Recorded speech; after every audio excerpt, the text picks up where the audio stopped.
Thank you for tuning in to the Miss Blue Radio Show. I have Jen in the building with me, film director, author, and we're going to get up close and personal with this beautiful, talented young lady. How are you doing tonight? I'm doing good. How are you?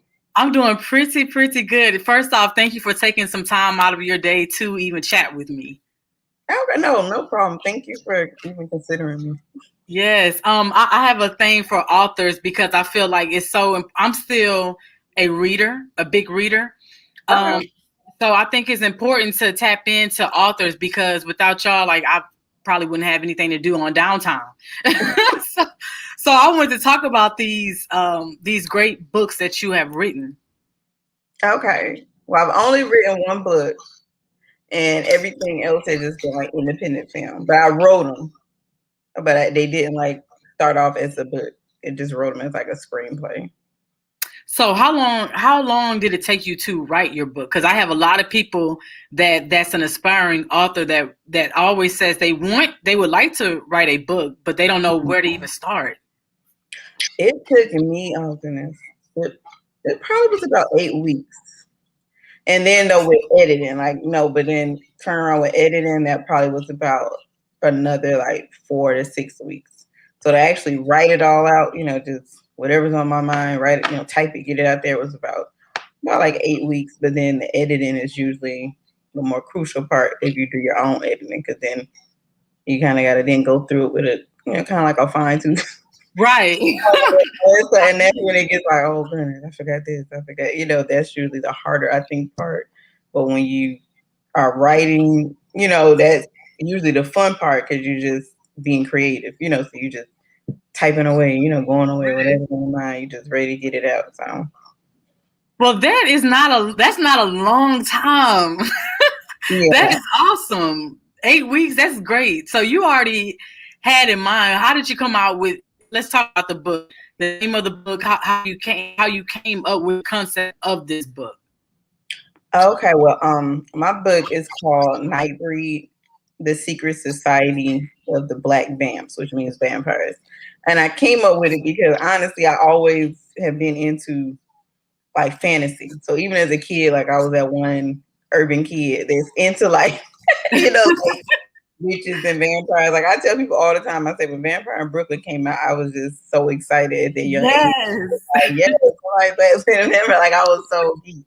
So I always was into that. So when I knew I wanted to write something, I kind of already had that idea. But then at the time, people were talking about the whole hip hop and secret society, and kind of doing that whole like everybody in hip hop is doing this wrong, and so I kind of played off of that angle with fantasy, so it's almost like a hip hop fantasy into their world. Like most of the characters are rappers and artists in a different way, but then have this secret.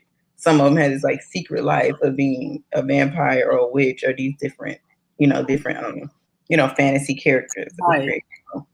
I kind of played into it with that, and I liked it. I was like, I remember telling somebody, it was like, you shouldn't don't write that. But I was like, and now it's so crazy because I wrote it like 2 or 3 years ago, but now that is kind of trendy. All of a sudden I looked up, so I told him, I was like, see, I was ahead of my time. I'm like, now every, in the urban world, in the Black world now, that's okay to talk. Every movie you turn on, everything, yes, YouTube, all over the internet, there's no longer like a taboo, type of thing. Like, so I was like, see. Right. And see, I only know one other Black female author who talks about vampire series. So let me ask you this. Why do you think it's so taboo? Because not necessarily trying to throw shade or anything, but it's comical. It's typical with white directors and actors to be casted in like Teen Wolf and sci-fi vampire. I was on Twitter the other day and someone said, "Where are the Black vampires at?" Why do you think it's so taboo when it comes to Black vampires in that whole sci-fi fantasy world? I honestly think it goes back to religion. And so I feel like in the Black community, a lot of in the Black community, a big portion of it is Christianity. And so a lot of us, were raised with the mothers and the grandpa, that stuff of being Christian, and they kind of had that stigma of everything is the devil. So yeah, I remember even being little and couldn't even watch certain TV shows or certain movies, or something that may come out. My grandma, made and she didn't know any, but to her, that's just how she was raised. So everything was, what y'all watching? Oh, y'all can't watch that, man. That's the devil spirit. That's the spirit, so and it's so we, what you hear it so much. It's like, I remember when Harry Potter came out, I remember like vividly. It was just so popular. Of course, kids wanted to watch because everybody else was watching it. Mm-hmm. And I remember vividly, like my pastor talking about it in church, telling the parents, like specifically, like, don't let your kids watch that mess. Don't let your kids read the books. So I'm like, okay, if they, if it's happening around, it's probably everywhere. So even if you was into it or wanted to watch it, or you kind of almost had to be like secret with it. Yeah. Like, and so it became like a little secret thing where you might tell somebody, I really like vampire movie, and they'd be like, oh goodness, me too. Like, but it was almost like this secret thing. But I said now it's so, I think with the internet and everything and social media really has exploded. And I tell people all the time, I say this new generation, like they're like not with it. Like they're so they're like, we gonna do us, and right, which I like, because I feel like it's a world outside of what you see on TV, and I think that the world needs to open up and not be so biased when it comes to the way Black authors and Black actors and actresses are casted. I talked about this several times with several actors, like for a long time before Jordan Peele, you never really saw an all Black cast in a horror film. Yeah. I mean, Black people get scared too. So when I saw it, I was just like, oh my goodness, I'm going to go see this movie because of that. So definitely, you think it's more so not necessarily in when it comes to the Black vampires that is a black and white thing. You think it's just something to do with our culture. Yeah, I think it's cultural. So I think, but I feel like I said, I feel like it's becoming open on all those levels of fantasy. So not even just the vampire, even the superheroes. There was time we were like, where's the Black superheroes? Where the Black comic books? Where the Black, so now with Black Panther, now that's why I said so many doors opening, and it's making all the writers and filmmakers and authors and expand also, their creativity. Yeah. Now they're like, okay, I don't have to be kind of one track, minded. I can, expand, my, creativity in my mind to try to see, goodness, I want to write a fantasy. It's funny because my daughter is very into, she's 9. So she does these things where, how at the age every 5 minutes she got a new thing, like it's like nice. Okay, already creative. Yeah, so next minute I'm into this, the week later now I'm into this. So right now her thing is sharks. So she's basically pulled out on the little Amazon Prime and all that, every shark movie on every streaming channel, everything. She's once watched, all the way back to Jaws. I'm like, you're 9, you watching Jaws from 70. Wow. She's all of a sudden into sharks. So she says, Mom, you ever thought about making a shark, movie? And then I said, no, I never thought about it. And then she says, maybe nobody ever made it because a lot of Black people can't swim. Now you know what? She's not, but I'm like, see, those are like the thoughts that we, people think, so they don't even think.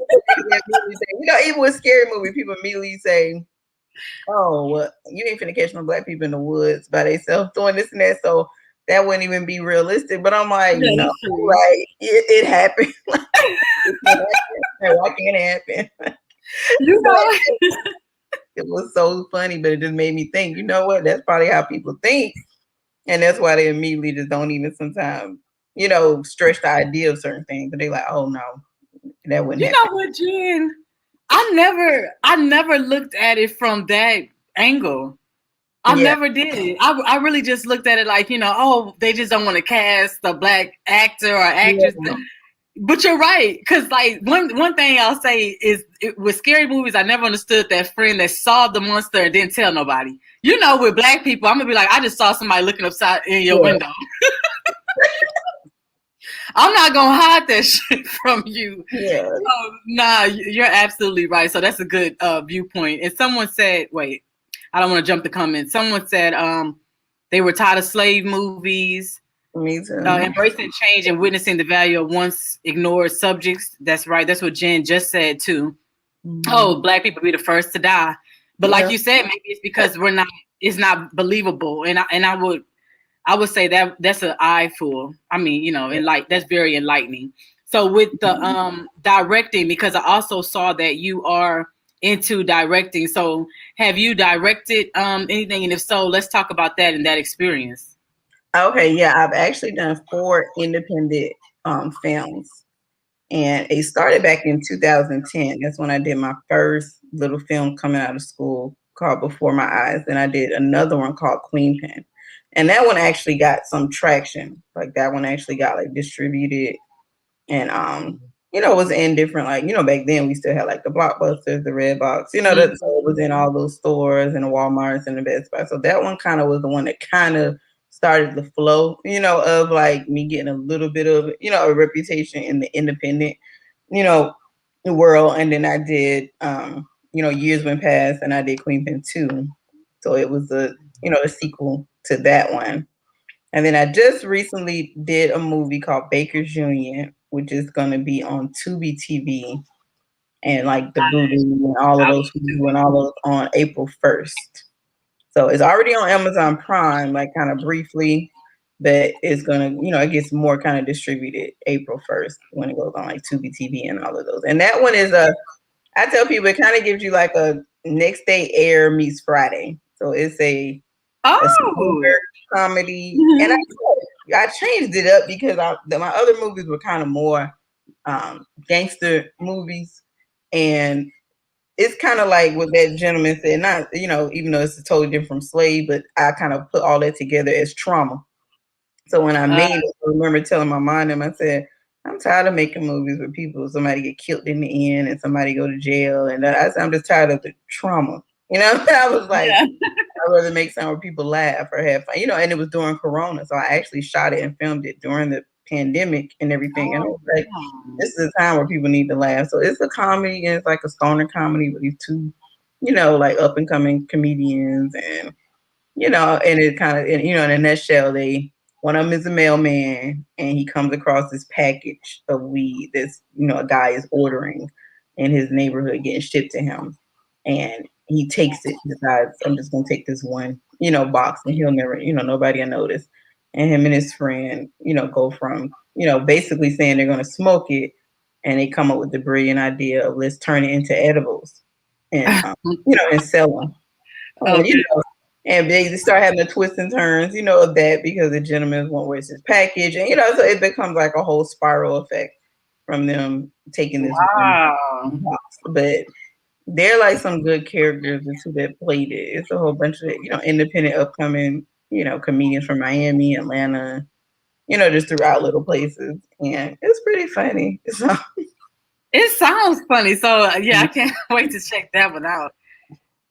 Oh, look, someone said Queen Pen. Lord, that movie was dope. Oh, thank you. Hey, okay. Thanks, James. Thank you. So, wow. So, author, director, can we get some of your influences? I mean, you have a lot. That's a lot, going on. And congrats on the movies that you've done and the newer movie too. Yeah. Who were some of your influences when it came to like authors and film directors? Honestly, I would say when it comes to film, definitely John Singleton. And I always liked F. Gary Gray. Like when I first decided I wanted to get into film, he was someone that I started reading all of his, watching his interviews, reading anything I could find that he read about, advice to filmmakers and to up and him. So I took a lot of his advice. Even when I made Queen Pen, I remember I made it like where I live at, where I was from in Jacksonville, Florida, and things because he said in one of his interviews to filmmakers, when you first making your film, make it in your own backyard because you'll have more resources. So if you're an independent filmmaker, you want to make something small, use your backyard and make it just where you're at, with people you can find and who you can get there because you're going to be able to have resources. So it was funny because he made Friday. And come to find out, he said that the house that they filmed Friday, that was Craig's house, was actually his best friend's mama's house. Wow. It was his best friend's mom's house. I didn't even know that. All of that at his best friend's mom's house. And he was like, she's still living in that house to this day. And I was like, see, so him as Gary Gray, John Singleton, I always loved, like all of his movies growing up was some of my favorite. I always liked Ice Cube, even though he wasn't a director or anything. A lot of the films he was in, he wrote and had, producing and something to do with them. So I always liked his stuff. A lot of the behind the scenes people that write things, I like Lee Daniels. I think he's really good. I like his stuff a lot. So that is dope. Yeah, I was gonna say Ice Cube, he was doing his thing. Like if it wasn't the acting, the directing, I'm still a really big fan of the NWA. And I know he did most of the directing on that. Yeah. When I say he's really good, like even though people kind of, he started as a rapper, so sometimes when people do that, people kind of don't give them the accolade of a film person because you just be thinking him, you think, oh, the actor and the rapper, and you forget that he's behind the scenes. Like he wrote Friday and he wrote Players Club and he produced, these movies and stuff. So I'm like, I always say when I say him, I'm like, yeah, he had a big part in the movies he played in. Yes, indeed. And it's always good when you can change from the actual directing it and then you're actually playing in the movie. Do you play in any of your movies or? You know what? My first movie, I played a waitress, and it was honestly only because the lady didn't. Oh. And it was literally like 5 seconds, and I was so nervous. People always ask me that, and I say, I just like being behind the scenes. I never, that was never my thing. Like I never wanted to be the star, in the movie. Because I just feel like I wouldn't be able to do both. I don't know how people do both, but I'm like, I think if I was acting, I would want to be so into my character and, try to give it so much. It probably I don't know how people do it, but a lot of people act and direct. I hear it all the time, and I'm like, I don't know how to do it. Directing and all is a lot in itself. It's a lot. So I'm like, yeah, that's true. That's true. And so I'm surprised I didn't even ask you, where are you from? I'm from Jacksonville, Florida. I was born in New York, but I was a military brat. But I moved to Jacksonville when I was like 10. Oh. I've been basically here ever since. Most of my family and everything from Jacksonville, Florida. Okay, that's nice. I knew some Jacksonville, Florida people. Cool. Oh, really? Yeah. But no directors though. So how is the scene? Like, is it a good market for, I guess you could say, entertainment? Honestly, back when I did that movie, it really wasn't. If it wasn't for distribution for Queen Pen and getting in other places, it probably wouldn't have got as big if I would have just kind of just stuck with, home. Right. But now, honestly, like I said, with this new generation and due to social media, the internet and them having that, is so many of the younger artists that are as far as music wise and different things that are exploding, on the internet. And because of that is trickling over to this, city as a whole, that people are starting to say, well, where are all these young, so like Tokyo Jets, the Junebug Challenge, the guy that the little young guy that made that song, he's from Jacksonville. So there's so many little people like Aja Chameleon, she was on Love and Hip Hop and different things. So many, the younger, like I said, that's starting to, do things with social media and blow up. And then so now it's like, okay, it's not, certain people are starting to finally get their little recognition, they shine and recognition out of it. Yeah. That's not bad. Have you considered putting Queen Pen 1 and Queen Pen 2 on Tubi or something like that? They're on there. Both of those. Okay. Both of them are on there too. Mm-hmm. Okay, dope. Because I cannot believe this, but I found out about Tubi maybe a week or so ago, and I just started watching all type of stuff. But you know what? I absolutely love to see queen pins, because I think we always see, or we're accustomed to see the men robbing banks and doing stick ups and being the mastermind behind, all this stuff. So to see women doing it, and to think, about women doing it, like even though it's, I guess, not a good thing or what they're doing, it's still somewhat like low key empowering. And I tell people, I say, anytime you see a woman doing anything that you feel like is typically a man's, job or thing, and they do it and handle it, like a boss, no matter what it is, whether it's rapping or, it's empowering, empowering the women is like a kind of a boost, so you like, okay, like, and I think that's why it went so well, because so many people was like, okay, this is good, like, this is, so yeah, a lot of people liked it, and I was like, oh, all right. Yeah, somebody was laughing because we were saying how it's funny, like it's cool to see women queen pins doing it. Besides, we're so used to seeing the men, but not that we want people doing the wrong things. So don't come at me coming back, That's what I said. Come at me sideways, y'all. Yeah. Like you said, whenever you see a woman step into boss shoes, it's just truly admirable, and it's a movie, so you got to have some type of humor with it. So I'm definitely excited to see all of those things. Are you working on any new books currently?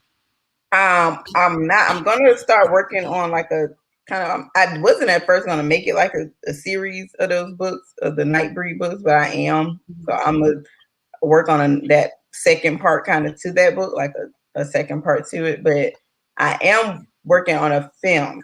So I am starting to go into the pre-production process of casting and everything for a new film called Cookies and Cream. And it's based around exotic dancing. So it's another movie about females and, kind of doing anything, because right now, I say in this generation, it's a different, outlook on exotic dancing as it was back in the, days. So now it's almost like, the internet, like, again, social media and all, it's becoming like a pop, a thing. So I wanted to kind of play on that, of showing the realism of what, behind the scenes these women, go through it, and with those young girls just jumping off the porch, kind of getting into their game, and what they kind of have to in this modern time, So I tell you, I know we had our players club, but things have changed. Like, I'm like, now it's different. Oh, yes, they have changed. And speaking of Players Club, how do you feel about a reboot? Like if they were to come out with a new one? And I remember about the whole.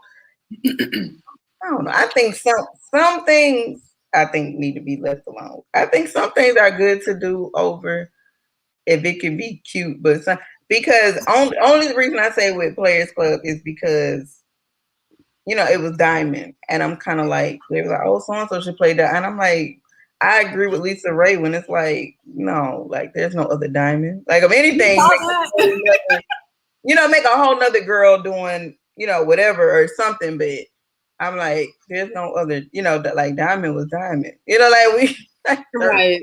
Like, like in Coming to America, they play their original characters. So it's a different if you can get the people to play their original characters, and that would be so crazy. They were kind of making it like, oh, it's gonna be it's gonna be a new Diamond, and it was kind of like, no, I agree with her. It's like that was kind of her legendary stamp that put her on the map. It's like, don't get no other girl to play, it's like, set it off. I would be disheartened for somebody to say this is the new Cleo. For a long time though. There's been a debate though for a long time to remake Set It Off though. Remember, if you do, I'm like, just make a whole new, basically don't make it like this is the new. No, just make a whole new, movie that's maybe similar to that type of feel or something, but just make a whole new thing. Don't do like, oh, this is the new Cleo or this is the new. No.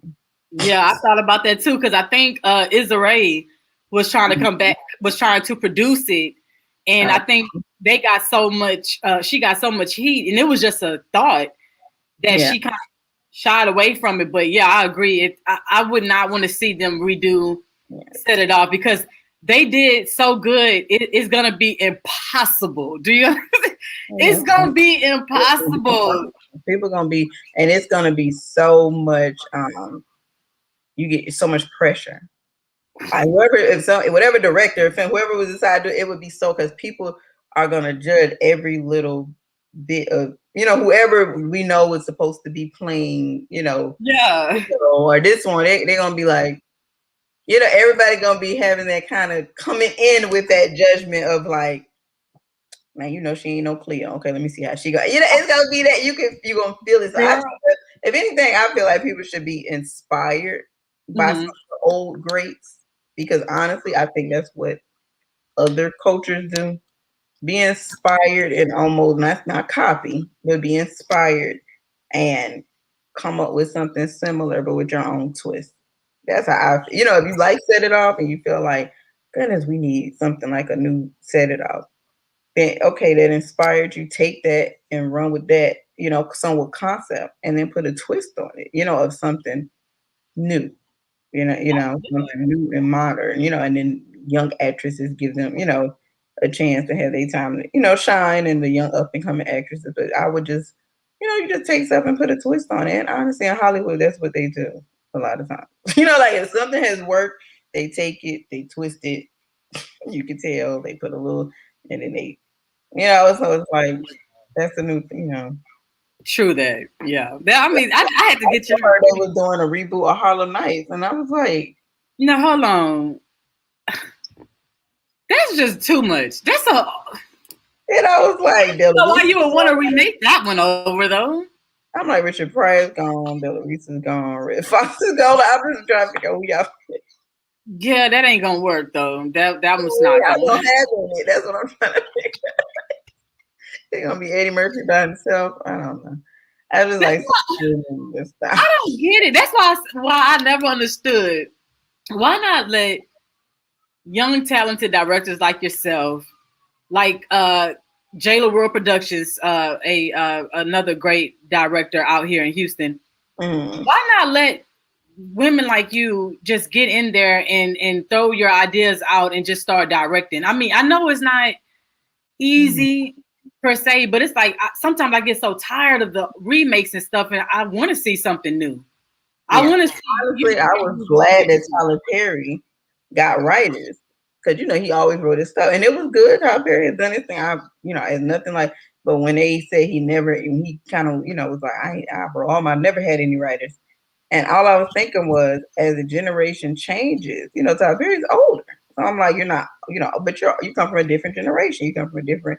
As times change, you want to get some of these younger, writers coming out of school, and you want those ideas because they're going to be able to play into the hip, fresh audience, and different, thing. You don't want to be so stuck. Sometimes people get so stuck in their ways. You have to be open because the world changes, and you want to get the youth, along with the older, generation. You don't just be one track, just all the time. So I was like glad when they were showing that he started hiring. He put out he was going to hire writers, and and different things. I was like, okay, that's good. Because you get him a shot, like you want that player, So that's why I'm a big fan of Tyler Perry, because I feel like he do give a lot of up and coming people an opportunity. Yeah, especially actors. Like you have to respect somebody like that. Yeah, because a lot of Black actors, I think the problem is that it's not a lot of Black actors and actresses. Is that there's not a lot of Black filmmakers getting the funding and investments that some of the bigger, and other culture filmmakers, and other places are getting. So that's why when you go to the movie theater, it's always one Black movie. Or you see the same actors and actresses over and over again. In the movie, you're like, okay, where's the up and coming, Black actors? It's more like they're all vibing for the same spot. Even the older ones, they're all, if you hear the interviews, they're like, oh, I tried out for Scandal. I tried out for Mary Jane.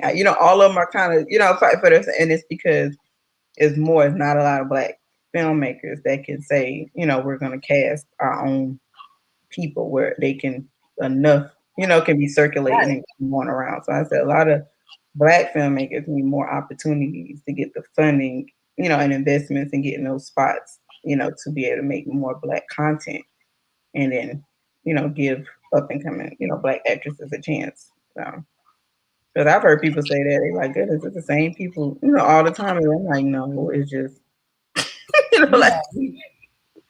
like we don't have a lot of, Opportunity. yeah, you need way more opportunity for Black people in the industry, period. Even in some things that are urban, you look behind the scenes and you look at a lot of the crew members, a lot of them aren't urban or or people of color, and it's in movies that in certain shows and stuff that is geared towards the urban audience, and then you look for the like music supervisors, and you look at different Right. credits, and if you look them up, it's like half of the 9% crew is Caucasian, and there's no problem with that, but it's like you got a lot of people that would love the opportunity too to be on these sets and work in these networks, at these networks, and have a say in what gets, checked Right. off, and, to get played on, so I think it's just that you just need to open more opportunities, for urban and people of color to have those, be in those fields. No, that's true because I can't. I was trying while you were talking. I thought about something that I heard not too long ago, where she was a Black actress, and on the scene, I mean behind the scenes, there was no one that knew how to do hair or her makeup. They were all white, and her hair was so ugly. She said my hair looked a hot ass mess. She said my makeup wasn't matched right, and I just could not take it no more. She said it got to the point where I think she took her hair in a bun or something, or got some braids.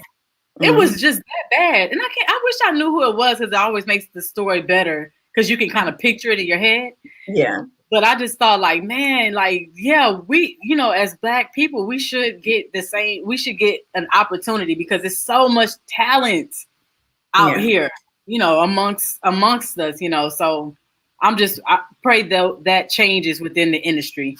It's good to hear, people like yourself that's in it actually shed light on it. Yeah. Yeah. So, what is your goal for 2021 for yourself? To make this movie that's coming out, I want it to be an awesome movie. Kind of like I said, like a modern day, Players Club, and and that type of feel, and just sexy, but for our times. And then also, I'm in the process of writing 2 other films. So once this one is, kind of locked and loaded and ready to start production, then start working on pre-production for those other films. So then I'm also working with someone starting a streaming service that's kind of geared towards urban content. So that's a good thing too. Like we were saying, now that we have the streaming services, people can kind of almost make their own streaming services on some of these, platforms with like Amazon, with the Amazon Prime, like the stick and and all those. So I've noticed that, people are starting to start their own streaming services. And so I'm working with an up and coming one for content as well, to provide them content and to look for content and, all the above. So that'd be, good because I can actually look for content for them, and help them. And yeah. That is nice. Well, I would like to submit some music to you for one of your, I'll send some stuff if you don't mind, and then if you hear something that you like, take off with it because I try to get my music out, as well to certain plays or movies, and they have made some movies, so that's cool. Okay, that's great. I got a good strip song, so yes, and I had to plug that in there. It's networking. Yeah, it's great. Yeah. So, is there anything else that you would like to close this off with? I've really enjoyed talking with you and interviewing with you. It's really been fun. Okay, that's it. Just Baker's Union. If everybody look for that coming out on Tuesday, April 1st. And then just the movie I'm up and coming with, Cookies and Cream, on my website or on my Instagram. If you follow me, Jenny_Gen X, I have information on how to submit. Like if you want to act or want to, get into acting, and it's more than just, dancer roles. It has to be just that. It's so many roles for men and women. Like it's a big, big cast. So they can submit like their photos, like you said, even with music, they can, people can start submitting things, even in this process to get it started. Cool. Well, if you have a flyer or something promoting that, I would love to share it. Okay. Yes, please. And definitely keep me posted on anything that you have coming up. I will promote it and definitely will be watching your movies. Okay, thank you. You're welcome. Well, I had people online, so many people tuned in. Thank y'all so much. I know she's cute. They're all like, oh, but definitely follow her. She's amazing, and I absolutely love strong Black women. It's the movement, y'all. So stay tuned. Give this video a thumbs up on YouTube and subscribe to my channel. It's been awesome, Jenny. God bless you, and you have enjoy the rest of your night. You too. Thank you, Miss Blue. You're welcome.